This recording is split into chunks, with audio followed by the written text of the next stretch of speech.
खूप महत्वाचं बरं का. संतोष आणि समाधान म्हणजे काय? सॅटिस्फॅक्शन. जीवनात काही इच्छा राहिलीच नाही. समाधान म्हणजे इतकं झालं तो. आणि संतोष म्हणजे त्याला आनंद प्राप्त होतो. साधुसंग केल्यावर जे गोष्ट 2 गोष्टी मिळतात बरं का.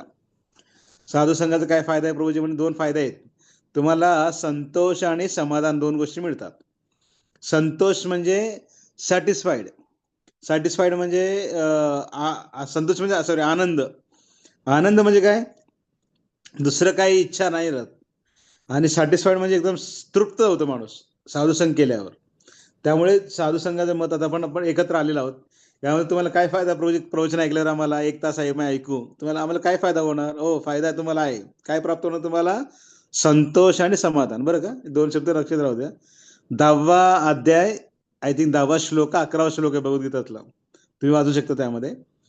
तर खूप सुंदर आहे. साधुसंग घेणं आपल्याला महत्वाचं आहे. आणि त्याप्रमाणे म्हणल्यासारखं आपल्या मित्रांचा संगती 50% पाहिजे. मित्र इक्वल जे मित्र असतात 50% संघ घ्यायचा त्यांचा किंवा आपले ज्युनियर असतील त्या ज्युनियर लोकांचं 25% आणि सिनियर लोकांचं 25%. म्हणजे काय नेमकं 25-50 काय कन्सेप्ट तर सांगा आम्हाला. हे पण प्रश्न पडला तर 25-50 म्हणजे काय? आपण या लोकांमध्ये गेल्यावर सुद्धा कृष्ण कथा की सिनियरकडे गेलं की बहुसाहेब तद्विधी प्रणिपातेन परिप्रश्न सेवया उपदेक्षण ज्ञानम ज्ञानेन तत्वदर्शनावर. सिनियर भक्ताकडे गेले प्रश्न विचार प्रभूजी मला असा आहे समस्या आहे काय करू सांगा. हे संघ त्याला म्हणतात. इक्वल मध्ये गेलं अरे मी काल एक गीता वाचलं होतं मला श्लोक समजलं नाही तुला काय वाटतं किंवा आपण अरे आपण असं करू आपण तसं करू आपण धोती कुर्ता घालू आपण फिरायला जाऊ आपण असं करू भक्ती करू आपण सकाळी लवकर उठू मंगळारती जाऊ दोघं मिळून म्हणजे एका की आम्हाला नाही पाय भलं हरिनाम संगीत एकटं भक्ती होत नाही संघात खूप छान भक्ती होते. मग कधी इक्वल मित्र राहिले ना आपल्या मनातली गोष्टी त्याला सांगू शकतो किंवा आपण त्याला बघून उत्साह होतो त्याला बघून कॉम्पिटिशन होतं बरं का. सो आम्ही भक्तीमध्ये ज्यावेळेस आलो तर माझे काही मित्र होते. ते मित्रांना बघून आम्ही सुद्धा भक्तीमध्ये पुढे आलो. तो रोज गीता वाचन करायचा. त्याला बघून मी पण गीता वाचू लागलो. तो भागवत वाचायचं त्याला मी पण भागवत वाचू लागलो. तो एक्स्ट्रा माळा जप करायचा आम्ही पण जप करायचो. म्हणजे एकामेकाला बघून काय होतं प्रेरणा मिळतो. म्हणून इक्वल मित्र सुद्धा पाहिजे आपल्याला. आणि ज्युनियर म्हणजे काय आपल्यापेक्षा लहान लोक असतील किंवा जे भक्तीमध्ये लहान असतील किंवा ज्यांना कळत त्यांना आपण संघ देतो आपण हा जप करा बरं का हा साधना करा बरं का एक माळ जप करा गीता वाचा हे पण साधुसंघ आहे. तर साधुसंघ म्हणजे काय तुम्ही ज्या संघामध्ये गेल्यावर त्यांचा प्रभाव आपल्यावर होतो त्याला साधुसंघ म्हणतात. म्हणजे समजा आता मी तुम्हाला सांगितलं की सगळे भक्तांनो ऐका सकाळी लवकर उठा 4ला उठून मंगलारती करा एका जागेवर बसून जप करा बरं का असं मी तुम्हाला सांगितलं. मी सांगितलेलं इफेक्ट किंवा मी तुम्हाला सांगितलेल्या गोष्टी तुम्हाला पटलं आणि तुम्ही करू लागलात त्याला साधुसंघ म्हणतात. समजतं का? साधुसंघाचं मिनिंग काय? साधुसंघात जाऊन नेमकं करायचं तर काय तर आपल्या जीवनात परिवर्तन साधूंकडे जाऊन जे आपण ऐकू ऐकू म्हणजे समजते ना. आता समजा तुम्ही प्रवचन ऐकू लागलात मी म्हटलं सर्व भक्त ऐका सकाळी 4ला उठा बरं का आणि बसून 16 वेळा जप करा. तुम्ही ऐकलात म्हणजे ऐकलात म्हणजे तुम्ही कानावर पडलं तुमचं. पण ऍप्लिकेशन कडे तुमच्या नेक्स्ट आहे ना ऍप्लिकेशन. मग तुम्हाला ते काय करायचं जीवनात उतरून घ्यायचं आहे. मग ते उतरून घेण्यासाठी काय बरं का मी तुम्हाला म्हटलं की आता बघा उद्या 4ला उठून सगळं जप करा बरं का 4:30ला उठा मंगळारती करा असं मी तुम्हाला बोललो. पण एक गोष्ट असं आहे की तुम्हाला बोललो तर तुमच्या मनाला ते कधी स्पर्श होणार ज्यावेळी मी ते करणार. जर मी 4ला उठून बसून जप केलं साधना केली मग मी तुम्हाला सांगण्याचा अधिकार मला आहे. म्हणजे यात फायदा काय होतो बरं का आता मी तुम्ही एवढं 40 लोक या ठिकाणी आहेत 50 लोक आहेत मी तुम्हाला म्हटलं की उद्या 4:30ला उठून तुम्ही सगळ्यांनी जप करा किंवा भक्ती करा 5ला उठा जप करा. जर तुमच्या या 50 लोकांपैकी 2-4 लोकांनी जर उठून सकाळी जप केले की माझं प्रवचन काय झालं सक्सेस झालं. आणि मी तुम्हाला सांगतोय उद्या सकाळी 4ला उठून जप करा म्हणजे मला उठावं लागेल म्हणजे मी तुम्हाला ज्ञान देतो म्हणजे मला पण ऍप्लिकेशन करावं लागेल की नाही किंवा मी सकाळी उठून 16 वेळा जप केल्याशिवाय मी तुम्हाला बोलू शकत नाही की जप करा म्हणून. किती फायदा होईल बरं का. या 50 लोकांना कोणी इफेक्ट द्यायला की तो भक्त बनणार आणि मी पण भक्त बनणार माझी पण फायदा होणार म्हणून साधू संघाचं महत्व आहे. साधू संघात गेल्यावर एकमेकाला बघून भक्तीमध्ये प्रगती होते. हा तो उठला सकाळी मला पण उठायचं आहे हे प्लस पॉईंट आहे. मग तो झोपला म्हणून झोपला असं नाही. तो झोपला म्हणून मी झोपलो म्हणजे संघ घेतला का दिला आपण संघ घेतलं त्याचे आपण रोज तो नाही उठला बरं का मंगळवारी म्हणून मी नाही उठलो. त्या संघ घेतला आपण त्याचा आणि ते दुर्गुण घेतला आपण चांगलं नको. साधू संगत गेल्यावर चांगले गुण घ्यायचे असतो. असं नाही की साधू संघात गेले की म्हणजे कधी कधी पाहणी दृष्टिकोन कसे असते ते पण महत्वाचं आहे. काही लोक येतात साधू संघामध्ये, साधू काय चूक करतो ते शोधून काढतात. एक चैतन्य चरितामृत श्लोक येते, संन्यासीर अल्पछिद्र सर्व लोक गाय म्हणे. संन्यासीर अल्पछिद्र सर्व लोक आहे म्हणजे काय? पांढरी धोती आहे, पांढरी धोतीवर कुठं काळं डाग पडलं की अख्खी धोती पांढरी आहे पण सर्व लक्ष कुठे जाते? ते काळ्या डागकडे जाते. असं कधी भक्तांमध्ये एक दुर्गुण असा आहे की भक्तां संगतीमध्ये गेल्यावर त्यांचे दुर्गुण पाणी सवय असते त्यांना. तो किती वाजता म्हणजे कधी कोणाला विचारलं की या भक्ताबद्दल सांग मग तू काहीतरी, असं निगेटिव्ह सांगणार आधी, तो पॉझिटिव्ह काय सांगणार नाही. आणि त्याला म्हणलं काय पॉझिटिव्ह काय दिसतंय का तुला? लय कमी आहे बरं का. म्हणजे साधू संघात जाऊन जर तुम्ही साधूंचे दुर्गुण पाहायला सुरुवात केली तर आपली प्रगती होणार, उलटा अधोगती होणार बरं का. त्यापेक्षा साधू संघात नाही गेलेले परवडतो. साधू संघ म्हणजे शास्त्रात दिल्याप्रमाणे साधू म्हणजे एक अग्नीप्रमाणे असतो. जसं अग्नीला किती केअरफुल वापरतो की नाही आपण, अग्नीचा खूप काळजीपूर्वक आपण वापर होतो. साधू संघात गेलो सुद्धा आपण प्रगती तर व्हायला पाहिजे, उलटा अधोगती पण होऊ शकते साधूचं निंदा केल्यावर. प्रभूजी मी साधू संघाला गेलो पण हे साधू बरोबर नाही निघाले बरं का. चैतन्य महाप्रभू म्हणले की मायावादी संन्यासी जरी असेल तरी दंडोत प्रणाम करा, पण ऐकू नका त्याच्याकडून, पण दंडोत प्रणाम करा मायावादीला पण. तर विचार करू शकतो की आपण चैतन्य महाप्रभूंनी स्वतः जीवनात उतरून दाखवले की प्रकाशानंद सरस्वती नावाचा एक मायावादी संन्यासी होता हा काशीमध्ये. त्या ठिकाणी प्रकाशानंद सरस्वती एक महाराष्ट्रीयन ब्राह्मणाने चैतन्य महाप्रभूंना आणि प्रकाशानंद सरस्वती प्रसादाला बोलवले होते. त्यावेळी तो प्रकाशानंद सरस्वती 10,000 शिष्याने घेऊन आला होता तो. आणि त्या ठिकाणी तो खूप मोठा आसनावर बसलेला होता. पण चैतन्य महाप्रभू येऊन त्या कोपऱ्याला कुठं जिथं हातपाय धुतो तिकडे येऊन बसले होते चैतन्य महाप्रभू. तो पाहायला गेला, इतकं तेजपुंज व्यक्ती चैतन्य महाप्रभू बघून इतकं तेज पाहिलं त्याने, लगेच जागेवर उठला, म्हणे गोसाई इथं बसू नका, तुम्ही वर बसा. चैतन्य महाप्रभू फक्त आत पकडलं की तो शुद्ध भक्त झाला. तो प्रकाशानंद सरस मायावादी होता पण चैतन्य महाप्रभू फक्त आत पकडून उचलला, वर बसवला खुर्चीवर, तो शुद्ध भक्त झाला. आणि ज्या ठिकाणी 10,000 शिष्य आले होते सर्व पण शुद्ध भक्त झाले, सगळे त्याचे चैतन्य महाप्रभूंचे अनुयायी झाले बरं का. तेवढं संघ घेतलं त्या लोकांनी, तेवढी सेवा पण केली. त्याप्रमाणे साधू संघामध्ये गेल्यावर केअरफुल राहिलं पाहिजे की आपल्याकडून निंदा तर होत नाही ना भक्तांची. खूप कधी कधी खूप होतं बरं का. एक सवय, घाण सवय, वैष्णव अपराध शब्द त्या वापरला, वैष्णव अपराध. वैष्णव अपराध म्हणजे काय? ते साधू संगत जाऊन मग गेल्यावर त्याची चुका काढणं. हा हे बरं का. ते एक रामचंद्रपुरी नावाचा एक होता, माधवेंद्रपुरींचा एक शिष्य होता रामचंद्रपुरी म्हणून. तो असा व्यक्ती होता की चैतन्य महाप्रभू चुका काढायचा. तर काय करायचं, चैतन्य महाप्रभू आपल्या घरी बोलायला, प्रसादाला बोलवायचा आणि भरपूर काव घालायचं, अजून का अजून का म्हणायचे. आता ते चैतन्य महाप्रभू थोडे ज्युनियर होते, कारण रामचंद्रपुरी आणि ईश्वरपुरी दोघे गुरुभाव होते. आणि ईश्वरपुरी शिष्य चैतन्य महाप्रभू म्हणजे एक आपले गुरुप्रमाणे होते रामचंद्रपुरी. ते रामचंद्रपुरी काय करायचे, चैतन्य महाप्रभू खूप काव घालायचा आणि चैतन्य महाप्रभू कायचे बरं का. आणि परत काय म्हणायचं, बघा कसले संन्यासी आहे बघा, किती कातोय, काय पद्धत आहे कायची याला, म्हणजे निंदा पण करायचा. आणि चैतन्य महाप्रभूकडे रूमकडे कधी गेला तर ते काळे मुंगे मुंगे पाहिले की ते म्हणायचे, बघा संन्यासी स्वीट खातो म्हणून मुंग्या इथं आलेत बघा. म्हणजे चैतन्य महाप्रभू निंदा करायचा तो. शेवटी तो म्हणजे लय मोठा वैष्णव अपराध केला त्यांनी आणि त्याला लय मोठं नरकात जात्याला जावं लागलं. म्हणजे कधी कधी आपण संघात गेल्यावर सुद्धा पॉझिटिव्ह पाहायला पाहिजे बरं का. तुम्ही एक सवय लागली असते, जैशी दृष्टी वैशी सृष्टी म्हणतात. ज्या कलर चष्मा घाले तसं दिसतं तुम्हाला. एखादा तुम्ही काय काय होतं बरं का, एखादा वैष्णव सकाळी 3ला उठला असेल, साधना भक्ती सगळं केला असेल आणि बाहेर समजा तो वैष्णव सपोज चुकून एखादी बातमी बघत आहे, चुकून काय थोडं काहीतरी भौतिक गोष्टी पाहिल्या असेल, क्रिकेट पाहिला असेल किंवा काय न्यूज ऐकला असेल आणि तुम्ही तेवढंच पाहिलं, काय प्रभूजी तो दीक्षित बघतो असून काय फायदा नाही बरं का. तो काय क्रिकेट बघतो किंवा तो सिनेमाच्या गोष्टी बघतो किंवा काय बातम्या ऐकतो बरं का. एक नंबरचं मला वाटतं ते काय डिवोटीच नाही बरं का. पण सकाळी तो 3ला उठलेला आहे, साधना केलेली आहे, जप केलेलं, काही आपल्याला माहिती नसतं आपल्याला तो काय करतो. जे दिसलं ते लगेच त्या व्यक्तीला म्हणायला नाही पाहिजे. त्यामुळे वैष्णवाबद्दल खूप केअरफुल राहिलं पाहिजे. चैतन्य महाप्रभू म्हणले, अपि चेतु सुदुराचार्य भजनते अन्यन बा साधुरेव समंतेव सम्यक व्यवसाय. म्हणजे एक दुराचारी जरी व्यक्ती जरी असेल, पण तो व्यक्ती भगवान जे भक्त असेल त्याला साधू समजून घ्या बरं का. म्हणजे आपण असं नाही की सगळ्यांना म्हणजे चैतन्य म्हणजे सांगणं तात्पर्य काय की साधू किती महत्वाचा आहे, की आपण दीक्षित भक्तांना लांबच राहिलं, की इवन जप करणाऱ्या मुलाला सुद्धा भक्ताला सुद्धा आपण कधी बोलायला नाही पाहिजे. तो असा आहे तसा आहे. म्हणजे अधिकार नसताना 5 लोकांना अधिकार आहे रागवायची किंवा चुका पाहण्याची.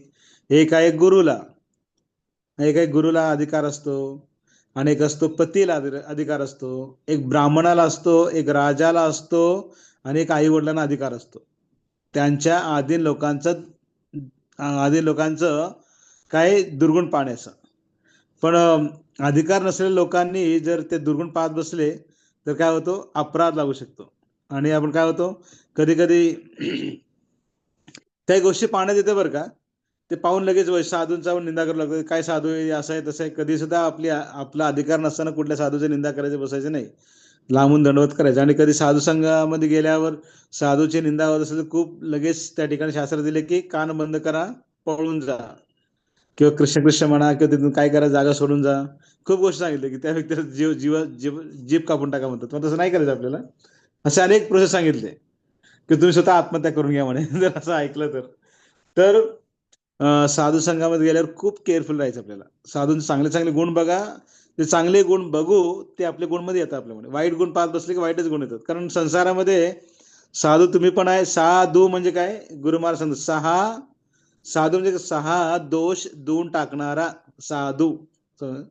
काम, क्रोध, लोभ, मोह, मद, मत्सर हे सर्व दुर्गुण काढून टाकणाऱ्या व्यक्तीला साधू म्हणतात बरं का.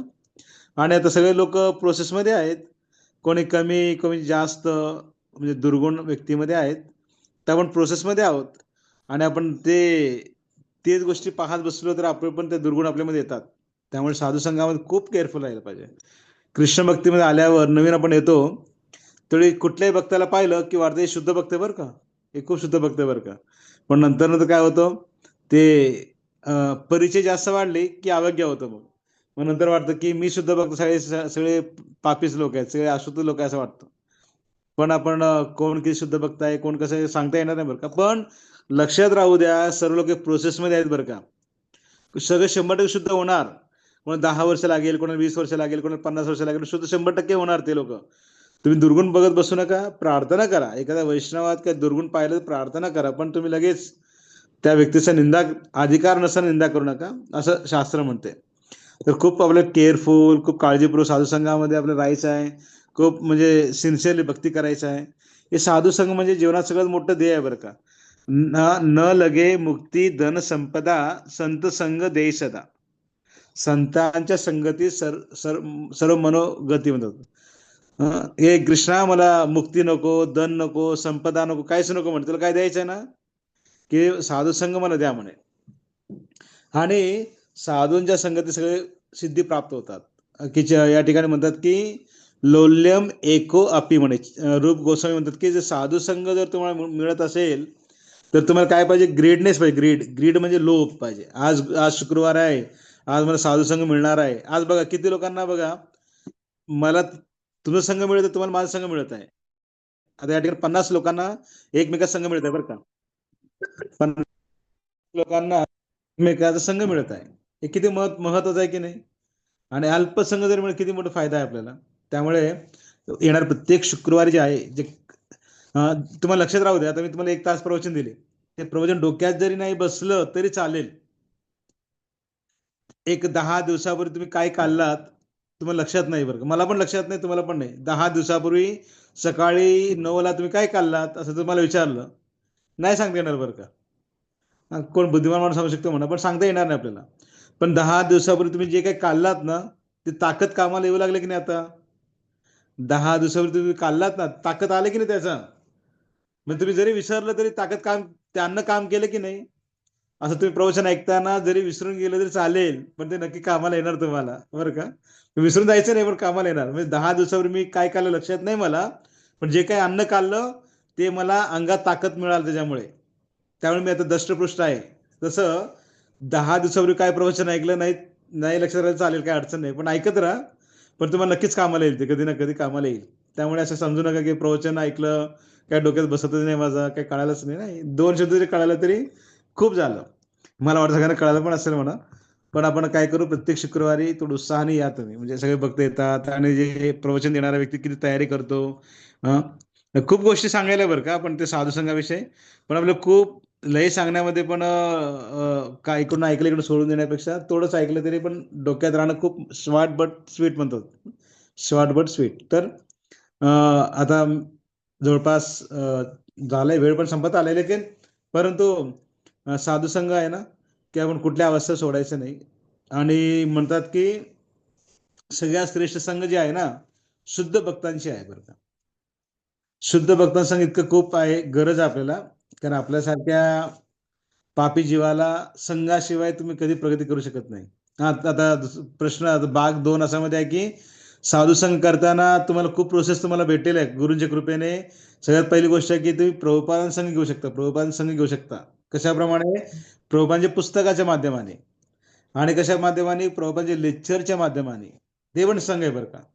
सगळ्यात तुम्हाला खरं वाटत असेल साधू संघ मला पाहिजे, कोणाचा? तेव्हा शील प्रभुपादांचा. असं सुंदर आहे की शील प्रभुपादांचे बुक्स वाचलात ना तुम्ही, अनुभव करा, केलं की नाही, मी केलं, की प्रभुपादांचे पुस्तक वाचताना असं वाटतं की प्रभुपाद तुमच्याशी बोलत आहेत आणि तुम्ही ऐकत आहात. असं तुम्ही एकदा मी पुस्तक वाचत होतो, चैतन्य चरितामृत. त्यामध्ये एक असा विषय आला होता की भक्ती लता बीज, म्हणजे दीक्षा झाल्यावर गुरु आपल्याला हृदयामध्ये एक बी पेरतात आणि एक लता, एक वेल येते असं. ती वेल वैकुंठाला जाते असं तिथे वर्णन आलेलं आहे. ज्येष्ठ माझ्या मनात प्रश्न पडला होता की वाचता वाचता की जी वेल आहे, हे वेल जे आहे तिला वर जाण्यास सपोर्ट पाहिजे, कारण विदाउट सपोर्ट वेल कसं वर जाणार, असा मनात प्रश्न पडला होता. असा प्रश्न मनात चालूच होता. तात्पर्य प्रबल लिहितात की भक्ती लता वेलला कोणाची मदतीची गरज नाही म्हणून ती स्वतः जाते म्हणे वर. इतकं छान वाटलं ना, म्हणजे कशा प्रबल बोलतात आपल्याशी. तो व्यक्तिगत संगती पाहिजे असेल, शिलप्रभूंचे बुक्स पाहिजे, बुक्स ऐका. आणि व्यक्तिगत संगती प्रभुपादांचे लेक्चर ऐकताना असं तुम्ही गृहीत धरा की प्रभुपाद समोर बसले आणि मला प्रवचन देत आहेत. आणि कलियुगामध्ये एक टेक्नॉलॉजी आपल्या जीवनात खूप मोठं एक वरदान पण आहे बरं का, श्राप तर आहेच म्हणा, वरदान पण आहे. टेक्नॉलॉजी किती आपल्याला मदत करते बघा, की पूर्वीच्या काळात तुम्ही माहिती नसेल, आम्ही खूप नवीन भक्तीमध्ये असताना पूर्वी मला कॅसेट मिळेल, कॅसेट. कॅसेट तुम्ही पाहिलं असेल लहानपणी, कॅसेट. शिला प्रभूचे कॅसेट सेट मिळायचा. आणि आमच्या टेपमध्ये छोटं काय म्हणतात, वॉकमॅन सारखं छोटं टेप असं, त्या टेप कॅसेट टाकून आम्ही प्रभूचे लेक्चर ऐकायचो आम्ही त्यावेळेस. आणि खूप छान वाटायचं. आता इतकं फॅसिलिटी वाढली की एका सेकंदात कुठलं लेक्चर लगेच मिळतं आपलं युट्यूबवर, मग इकडे तिकडे गेल्यावर. आणि किती सुविधा भेटल्या आपल्याला, रोज झूम मिळालं, काय काय मिळालं, म्हणजे उलट पूर्वी लोकांना जेवढं सुविधा नव्हती तेवढी सुविधा आता वाढली भक्तीमध्ये. तरी पण सुविधेचा आपण काही वापर जेवढं पाहिजे तसं करत नाही. पण तुम्हाला पर्सनली संघ तुम्ही प्रबंध घेऊ शकता. आपले गुरु महाराजचे बुक्स आहेत. गुरु महाराज झूमवर तुम्ही जप करताना असं वाटायला पाहिजे गुरु महाराजसोबत मी एकटंच बसलो, कोणीच नाही, आणि मी आणि गुरु महाराज जप करतोय. याला संघ म्हणतात बरं का. नाहीतर आपण अशावर संघ घ्यायचा प्रयत्न करा, की संघ खूप महत्वाचा आहे. संघाशिवाय काही प्रगती होत नाही. पण संघ घेताना काळजीपूर्वक राहा, की दोष बघू नका कोणामध्ये, ज्युनियर मध्ये पण बघू नका, सिनियर मध्ये पण बघू नका, इक्वल मध्ये सुद्धा बघू नका. पॉझिटिव्ह बघितलं ना तुम्ही पॉझिटिव्ह बनणार. निगेटिव्ह बनण्याची सवय लागली की निगेटिव्ह बनणार. एखादं भक्त मी विचारलं, प्रभूजी या भक्ताबद्दल काय सांगा तुम्ही. येस प्रभू, खूप छान डिवोट आहेत बरं का, खूप मस्त. मी गेलो होतो पुण्यामध्ये, एक निगडीमध्ये ब्रह्मचारी काय होते, ते इतकं छान वाटलं की प्रत्येक ब्रह्मचारी एकमेकाच गुणगान करतो. प्रभूजी भक्त आहे ना, खूप छान बरं का, खूप छान ड्रेसिंग करतो, खूप छान उठतो, सकाळी उठतो, बसून जेप करतो. तो पण म्हणतो प्रभूजी खूप छान आहेत बरं का, खूप, म्हणजे इतकं छान वाटत होतं की प्रत्येक भक्त एकमेक गुणगान करत होता. आणि ते गुणगान सुद्धा खूप छान आहे. समजा मी आता म्हटलं की एक्झाम्पल काय, एक डिवोटी आहे, खूप छान डिवोटी बरं का, आमचं एक डिवोटी खूप लवकर उठतो, खूप साधना करतो. समजा एक्झाम्पल मी नावच घेतलं, समजा आमचं एक्झाम्पल मी नाव घेतलं की मधुर गौर, एक खूप सिन्सिअर डिवोटी आहे, खूप छान उठतो, खूप साधना खूप छान करतो, खूप रिडिंग करतो, इतकं छान करतो ना. जर मी असं बोललो तुम्हाला इन्स्पिरेशन भेटतो, अरे मला सुद्धा मधुर गौर सारखं बनायचं आहे. आणि इव्हन मधुर गौरला सुद्धा वाटतं की मला सुद्धा अजून चांगलं बनायचं आहे. आणि मी बोलतोय ना, मला सुद्धा वाटतं मला मधुर गौर सारखं बनायचं, म्हणजे समजलं का किती फायदा आहे. मी म्हणलं हा, बरं का प्रभू, सगळे लोक ऐका की मधुर गौर लय बेकार माणूस आहे बरं का, तो उठत नाही, जप करत नाही आणि नियम पालन करत नाही, असं मी बोललो. समजा असं नाही बरं का बोललो तर मग काय होणार, सगळ्यांना वाटतं की अरे मधुर गौर असं आहे का, ठीक आहे, मग आपण सुद्धा ढिला पडतो, अरे तो असं नियम पालन करत, चला आपण सुद्धा असं राहू मग. आणि मला सुद्धा वाटतं की तो पण असं आहे ना, जाऊ दे मग, असं त्याला पण वाटतं मी असं आहे का, मी अजून खाली जातो म्हणतो. म्हणजे ज्यावेळी आपण एकामेक दुर्गुण सांगतो ना, व्यक्ती उलट खाली जातं बरं का. त्यामुळे भले दुर्गुण असू द्या, माझ्यावर दुर्गुण आहे, तुझ्यावर दुर्गुण आहेत, असं कोणी सापडणारच नाही दुर्गुण नाही म्हणून. काय झालं बरं का, एक व्यक्ती प्रभुपादाकडे गेला. एक भक्त होता, प्रभुपादाकडे गेला तो. आणि प्रभुपादाला म्हणलं, प्रभुपाद तुम्हाला एक सांगायचं आहे म्हणे. काय? प्रभुपाद काय सांगतो सांग म्हणे. प्रभुपाद मला बिलकुल काम वासना त्रास देत नाही बरं का. मला काम वासना बिलकुल त्रास देत नाही म्हणे. प्रभुपादाने चांगलं उत्तर दिलं. या भक्ताला काय करा, डॉक्टरकडे घेऊन जा म्हणे. याला डॉक्टरकडे घेऊन जा म्हणे. काहीतरी नक्कीच गडबड झालं असेल याच्यामध्ये. प्रभुपाद म्हणला असं होऊ शकत नाही म्हणे. असं होऊ शकत नाही म्हणे. म्हणजे सांगण्याचं तात्पर्य काय, की आपण सगळे काय शुद्ध, पण प्रभुपाद असं म्हणू शकतात. प्रभुपाद बोलले होते एकदा, की माझ्यासमोर निर्वस स्त्री जरी आली तर माझं मन विचलित होणार नाही, कारण ते प्रभुपाद आहेत ते. सांगण्याचं तात्पर्य काय, दुर्गुण सगळ्यामध्येच आहेत ना. किती बघणार तुम्ही दुर्गुण, आणि दुर्गुण पाहिलं की दुर्गुणच प्रकट होणार. त्यामुळे साधूमध्ये पण दुर्गुण असणार. तुम्ही पाहिले नाही कधी, काय कधी कधी काही योगी लोक असतात ना, त्या कुंभमेळ्यामध्ये जे साधू लोक असतात बघा, नागा साधू वगैरे ऐकलं असेल, ते लोक लय क्रोध मध्ये असतात नेहमी, ते एकदम खतरनाक असतात, ते हत्यार घेऊन चालतात ते लोक. तुला वाटेल साधू आहेत का, कोण आहे ते नेमकं असं. साधू चे तुकाराम म्हणतो की आम्ही मेनावनी मऊ वज्राहून कठोर म्हणे. वेळ प्रसंगी खूप कठोर असतात बघ साधू. त्यामुळे साधू संगतीमध्ये गेले पॉझिटिव्ह बघायचे. साधूंचे चांगले साधू कधी वाईट नसतात बरं का. पण आपण निंदा करत बसलं की साधू संग पण केलं आणि निंदा पण केली तर काय अर्थ नाही साधू संग, त्यापेक्षा न केलेलीच बरं, नाही का. किचनमध्ये गेल्या आणि सगळं चोहीकडे आग पेटवलं तर काय फायदा आहे मग. ते चांगलं आग आहे, चांगलं कुकिंग करा, स्वयंपाक करा, भात बनवा, वरण बनवा. पण तुम्ही पूर्ण किचन जाळून टाकलं कसं होणार. असं काही लोकांचं दुर्गुण एवढं असं आहे ना, संघात गेले की चालू होते. लय खतरनाक आहे बरं का. लक्षात राहते, मी पण लक्षात ठेवतो की कधी भक्तांनी दोष पाहण्याची इच्छा प्रवृत्ती ठेवूनच नका की प्रभूजी असं आहे तसं आहे. हा, तुम्हाला सांगण्याचा अधिकार आहे. तुम्ही समजा एक भक्त दुर्गुण पाहिलं तर एकतर आतुरतेला सांगा, प्रभूजी असं पाहिलं, तुम्ही काळजी घ्या, त्यांचं काय असेल तुम्ही बघा, आम्हाला माहित नाही, तुम्ही पाहिलं तेवढं सांगितलं म्हणायचं. बाकी मग तुम्ही त्याला 10 लोकांना सांगता, प्रभूजी तुम्हाला माहिती आहे का, हिने असं केलं, प्रभूजी असं केलं, असं त्याने असं केलं. काय होतं बरं का, सांगितल्यामुळे समजा एक्झाम्पल एक्स वाय झेड एक भक्त आहे, त्यांनी काय केला, अं, एका मुलीला घेऊन पळून गेला समजा, एक्झाम्पल असं म्हणलं. आणि मी तुम्हाला सगळं सांगलं, बरं का प्रभू, तुम्हाला माहिती आहे का, तो डिवोटी काय केला, एका मुलीला घेऊन पळून, तो डिवोटी काय केला, एक मुलीला घेऊन पळून गेला. म्हणजे तुम्हाला सगळं सांगितलं ना, सगळ्यांच्या मनामध्ये दिवसभर काय होणार, निगेटिव्ह विचार. तो कुठं घेऊन गेला असेल, काय केला असेल, काय करत असेल, म्हणजे आपली भक्ती लांबच राहिलं. जप करताना ते विचार, झोपताना ते विचार, म्हणजे काय केलं मी, काय केलं, एवढं भक्तांच्या मनामध्ये, किंवा यांना त्रास दिला भक्तीमध्ये, किंवा यांचं नुकसान किती होतं की नाही. आपण एखादं वाईट ऐकल्यावर असं अनुभव केला की नाही तुम्ही. हो, होते असं. त्यामुळे शक्यतो सॅड न्यूज किंवा असे काही अपराध, म्हणजे कोणाला दुर्गुण सांगत बसू नका. ज्यावेळी कृष्ण वैकुंठाला गेले, हे विदुर महाराजांना माहित होतं. ते हस्तिनापूरला आले तरी सुद्धा पांडवांना सांगितलं नाही त्यांनी कृष्ण वैकुंठाला गेले म्हणून. कारण त्यांना माहित होतं की ज्यांना यांना माहित झालं की नंतर माहित होईल त्यावेळेस होईल, पण आता कसं सांगायचं. नंतर अर्जुन आल्यावर कळालं की कृष्ण वैकुंठाला गेले म्हणून. म्हणजे काही काही गोष्टी असं सांगत बसायची काही गरज नाही बरं का. त्याने त्या भक्ताचं नुकसान होईल असं काय करू नका. म्हणजे नुकसान होईल तर भक्ती लांबून जाईल असं काही करायचं नाही आपल्याला. कोणावर आरोप लावणं, कोणावरचं निंदा करणं, हे खूप मोठा अपराध आहे. म्हणतात की भगवंताला तुम्ही 4 शिव्या द्या, चालतं, पण भक्तांना कधी काय बोलू नका. की लांब शिव्या देणं लांबच राहिलं. हा, दिलेलं आहे की 4 प्रकारचा अपराध पण सांगितलेलं आहे की भक्तांना, एखाद्या भक्ताला बघून सुद्धा तुम्ही प्रसन्न न होणं सुद्धा खूप मोठा अपराध आहे म्हणे. स्माईल न करणं सुद्धा अपराध आहे. दंडवत करणं न करणं सुद्धा अपराध आहे. न बोलणं सुद्धा अपराध आहे. मग साधूला मारणं लांबच राहिलं, हत्या करणं अजून लांब राहिलं. म्हणजे असे अनेक प्रकारचे पाप असतात, अपराध असतात. त्यामुळे आजचा विषय होता साधू संघ आहे. साधू संघात गेल्यावर सुद्धा आपल्याला खूप केअरफुल राहायचं आहे. अपराध करत बसू नका, कोणाचा निंदा करू नका. म्हणजे खरंच बरं प्रयत्न करा. मी एवढं वर्षाहून मी एवढा अनुभव केला की मी निंदा जे करतो आपण ते खूप नुकसानदायक असतं आपल्या जीवनामध्ये. तर निंदा कोणाची करायची नाही आपल्याला. कोणाचं वाईट विचार करू नका. काय झालं तरी आपण ते कोणाला बोलत बसू नका, प्रभूजीने असं केलं तसं केलं. ही गोष्टी काय होतं, खूप त्रास होतो बरं का. त्यामुळे आपल्याला डिस्टर्ब खूप होतो, साधनेमध्ये समस्या येते, भक्ती चांगला होत नाही. आणि अशा गोष्टी बहुतेक जगात घडत राहतात बरं का. असं काय आपण नवीन एकदम शुद्ध भक्त नाही आपण बरं का. सगळे सगळे ऑन द प्रोसेसमध्ये आहे. मी सुद्धा चूक करू शकतो, तुम्ही पण करू शकता. त्यामुळे एखाद्या व्यक्ती चूक सांगण्यापूर्वी मी सुद्धा ते चूक करू शकतो बरं का. त्यामुळे मला काळजी घ्यायची आहे. एका व्यक्तीने चूक केला म्हणजे मी असं चूक करू नये याची काळजी घ्यायची. म्हणजे तुम्हाला समजलं की बरं तुम्हाला माहिती आहे का, हे भक्तांनी त्या भक्तांना मारलं बरं का. बापरे, मी भगवंता असं मला ताकद द्या की मी कधी कोणाला मारणार बिलकुल कधी नाही मारणार, किंवा असे कार्य होऊ नये, मला असं ताकद द्या भगवंत, असं प्रार्थना करायला पाहिजे. आणि तर असं नाही किंवा त्याला मारणार मी सुद्धा मारतो तसं नाही व्हायला पाहिजे. खूप केअरफुल, खूप काळजी, खूप हुशार, खूप सिन्सिअर आहेत. मग तुम्ही वैष्णव अपराध नाही केलं तर तुम्ही काय बाकीच्या काही गोष्टी केल्या नाही केल्या तर तुम्हाला नक्कीच भगवंत प्राप्त होतात.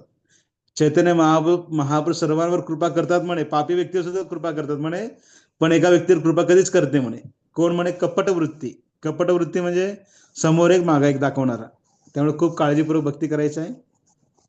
बोलायला खूप गोष्टी आहेत बरं का, पण कोणाला काय आजच्या क्लासमध्ये शंका, समाधान, क्वेश्चन, काय प्रश्न उत्तर, काय तुम्हाला काय कळालं नाही कळालं, कोणाला काय ऍड करायचं असेल, कोणाला काय बोलायचं आहे, काय होतं मी बोलत राहतो, तुम्ही ऐकत राहताय, पण कधी कधी आदान प्रदान खूप महत्वाचं आहे.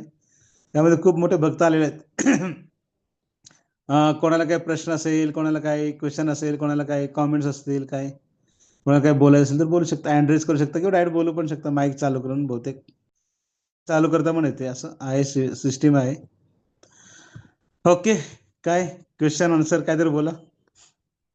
तुम्हाला आवडलं का नाही क्लास हे तर बोला, काहीतरी सांगा कोणीतरी. हॅलो. येस, कोण आहे महात्मे? हॅलो. बोला की. हा, हरे कृष्ण, बोला. हरे कृष्ण सर. येस, काही विचारायचं असलं तर विचारू शकतो का मी? येस, नक्की नक्की. हा, म्हणजे जर मी म्हणजे आज पहिल्यांदाच ह्या झूम मीटिंग मध्ये जॉईन झालेलो आहे परळी वैजनाथ इथून. येस. तर मला एक प्रश्न होता, त्या प्रश्नाचं उत्तर पाहिजे, म्हणजे माहिती पाहिजे म्हणून मी ओके. त्याच्यासाठी. हा, तर म्हणजे आपल्या ह्या ज्या झूम मीटिंग होतात त्याच्यामध्ये प्रश्न किंवा उत्तरांचा म्हणजे हे असतो ना? येस, येस, असतो हा. ना, सेशन आहे ना, 10 मिनिट आपले 15 मिनिट आपल्याकडे आहे आता. Okay okay. महाराज, मला असं विचारायचं होतं की भगवद्गीतेमध्ये भगवान श्रीकृष्णांनी बर. असं सांगितलेलं आहे की सर्व जो काय ह्या सृष्टीचा ब्रह्मांडाचा जो उत्पत्ती जी झालेली आहे ती माझ्यामुळे म्हणजे माझ्यापासूनच आहे, आणि ह्या ज्या सगळ्या 10व्या अध्यायामध्ये जे सांगितलेलं येस, आहे येस, विभूती, येस. हा. की बाबा मी पिंपळामध्ये आहे, म्हणजे किंवा जे काही उवाच्य सेवा ज्या हत्तीमध्ये ऐरावत आहे, ह्या सगळ्या ज्या 57 गोष्टी त्या ह्याच्यामध्ये अंदाजे, माझ्या अंदाजे एक 57 मी वाचलेले आहेत म्हणून 57 आकडा सांगतोय. जास्त असतील किंवा कमी असतील, तर त्या 57 गोष्टीमध्ये फक्त माझाच अंश आहे आणि माझ्या विस्ताराला अंत नाही किंवा माझ्या अस्तित्वाला अंत नाही असं त्यांनी सांगितलेलं आहे. जर बर. समजा उदाहरणामध्ये एका झाडाच्या फांदीला जर आपण समजा पाणी टाकत असू, तर त्या झाडाला जसं म्हणजे सगळे फळं येणार नाहीत, तसं ते मुळाला जर पाणी टाकलं तरच समजा ते सगळ्या गोष्टींचं जे आपल्याला फळ मिळायचं आहे ते मिळतं. म्हणून मुख्य परमेश्वर किंवा मोक्षदाते जे आहेत हे आपले भगवान श्रीकृष्ण आहेत.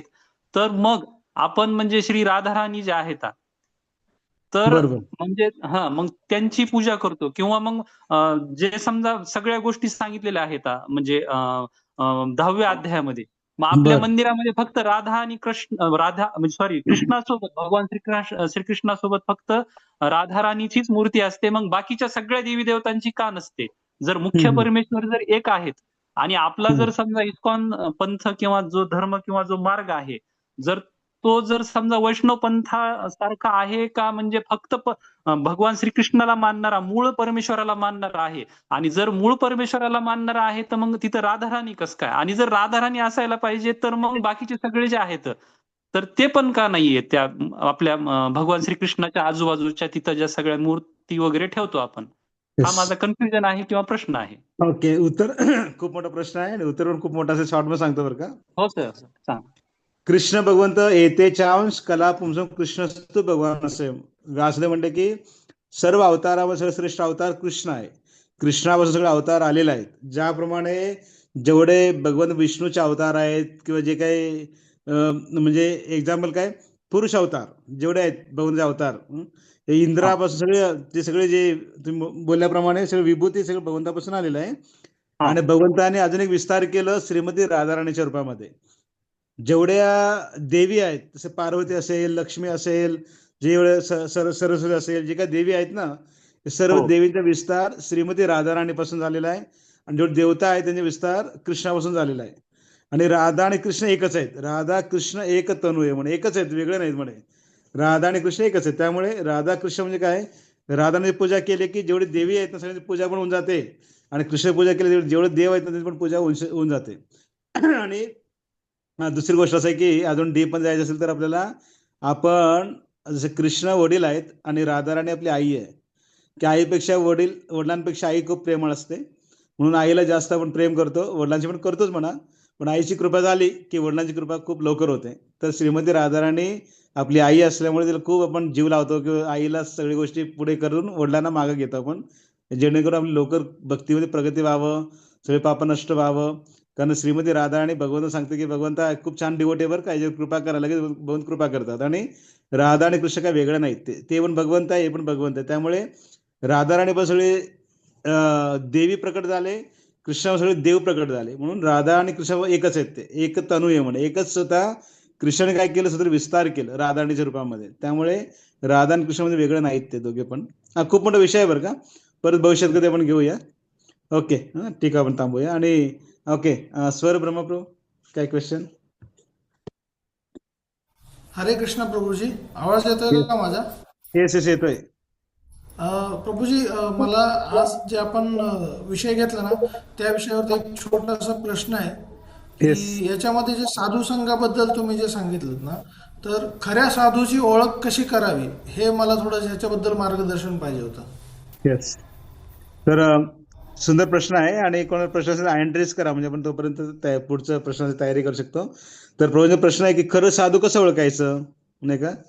अं, बोले तसे चाले त्याचे वंदावे पावले म्हणे, तो साधू ओळखावा देव तिथे जाणावा. तुकाराम, जो बोलतो तो चालतो. सर तुम्हाला म्हणलो अरे बोल सगळ्यांनी 4ला उठून जप करा बरं का, आणि मी 8 वाजता उठून झोपलो.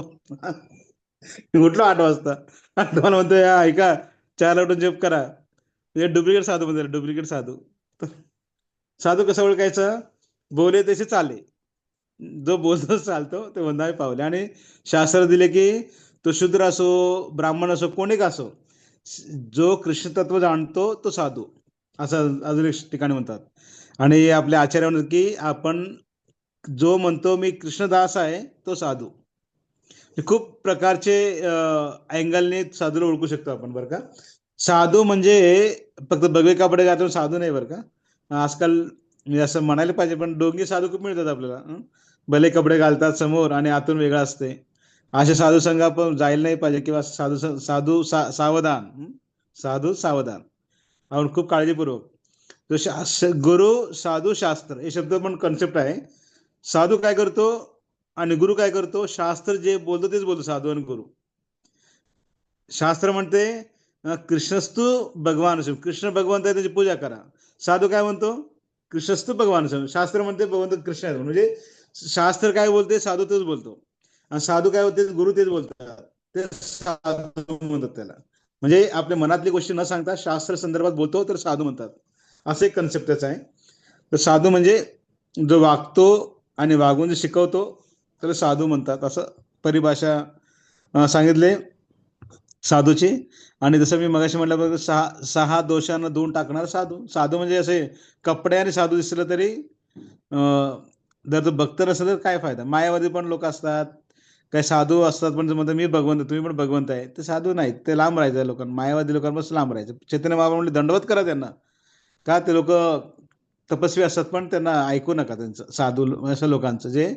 हा आता विषय वेगळा आहे बरं का, त्या विषय आपण खूप लांब आहे, नंतर कधी घेऊया. की प्रभू साधू तर खूप टीव्ही मध्ये दाखवतात, लय मोठे साधू प्रवचन देतात, सगळे साधूंचं ऐकायचं का प्रश्न असेल. पण शक्यतो सगळे साधूंना दंडवत प्रणाम करा, पण ऐकायचं कोणाचं? आपली क्षमता जोपर्यंत तुम्ही परफेक्ट होत नाही तोपर्यंत आपण एक विशिष्ट लोकांचं ऐका. जेव्हा तुम्ही भक्तीत पक्का होणार, कन्सेप्ट क्लिअर होणार, तर दुसऱ्याच ऐकू शकता तुम्ही. काय होतं बरं का, की 10 लोक 10 गोष्टी सांगितलं तर काय करू काय नाही करू समजत नाही आपल्याला. म्हणजे प्रत्येक व्यक्ती सांगतो शास्त्र संदर्भात, पण काही सोपं सांगतो, कोणी अवघड सांगतो, मग ते कन्फ्युजन होतो आणि माणसाला वाटतं की प्रभूजी हे करू का ते करू, काहीच कळेना. म्हणून म्हटलं सुरुवाती स्टेजला जोपर्यंत पक्का होत नाही तुम्ही तोपर्यंत कोणाचं ऐकू नका. जर तुम्ही 10 वर्ष झाले, 20 वर्ष झाले, तुम्ही पक्के झाले ना, मग नंतर तुम्ही कोणाचं पण प्रवचन ऐकू शकता. कारण तुम्हाला तेवढी क्षमता वाढलेली असते की काय योग्य आहे काय अयोग्य आहे. आता कोणी साधू म्हणले की तू सुद्धा भगवंत आहे, मी सुद्धा भगवंत आहे, झालं मग अरे आपण पण भगवंत झालो, म्हणजे काय संपलं, वाटोळं झालं त्या व्यक्तीचं. कधी साधू संघात जाऊन सुद्धा आयुष्याचं वाटोळं होतं. त्यामुळे पण काळजी घ्यायचं की कोणाचं ऐकायचं कोणाचं ऐकायचं नाही. ते पण मोठं कन्सेप्ट आहे बरं का. त्याविषयी कधी बोलू आपण परत कधी. येस, टाइम तर झालेला आहे. क्वेश्चन नसेल तर आपण थांबू किंवा आणि कोणाचं काय कॉमेंट्स काय किंवा ओके डिवोटी बरेच गेले पण काही डिवोटी. ओके, अनुपम सौंदर्य गेल्या वाटतं. मधुर गौर. येस, कोणाचं काय क्वेश्चन आहे का? रसिक कृष्ण प्रभू बोलतात. बोला हा, प्रश्न. रसिक ते कृष्ण.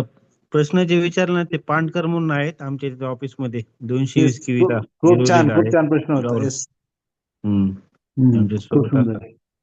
खूप छान सुंदर प्रश्न आहे आणि अध्ययन करू द्या अजून त्यांना आणि असं संपर्क हो. ठेवा त्यांना. परेला Yes. जॉईन आहेत ते सध्या. हो. खूप छान. ओके, मधुर गौर, वेळ झाला, लोक निघून हरे- चाललेत. काय हरे announcement कृष्णा. वगैरे? हरे कृष्ण.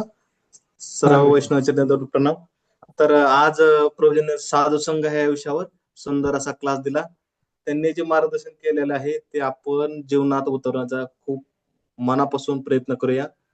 आणि त्यांनी जे आपल्याला वेळ दिलाय, सर्व मार्गदर्शन दिले, त्याचा आपण पुरेपूर जीवनात उतरण्याचा प्रयत्न करूया. तर प्रभूजींनी आपल्याला सुंदर असं प्रवचन दिलं. त्याबरोबर प्रभूजींचा 3 वेळा हरिबोल आभार व्यक्त. हरी बोल, हरी बोल, हरी हरी बोल. बोल, हरी बोल. आणि काय अनाउन्समेंट आहेत का काही? सर्वेश मध्ये काहीतरी Announcement. announcement आहे का? आता अनाउन्समेंट काही नाही प्रभूजी.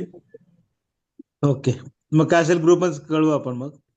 हो हो, चालतं. चल, वांछा कल्पतरुभ्यश्च कृपया पतितानां पावनेभ्यो वैष्णव्यो नमो नमः. अनंत कोटि वैष्णव वृंद की जय. समेत गौर भक्त वृंद की जय. श्रीपाद की जय. लोकनाथ महाराज की जय.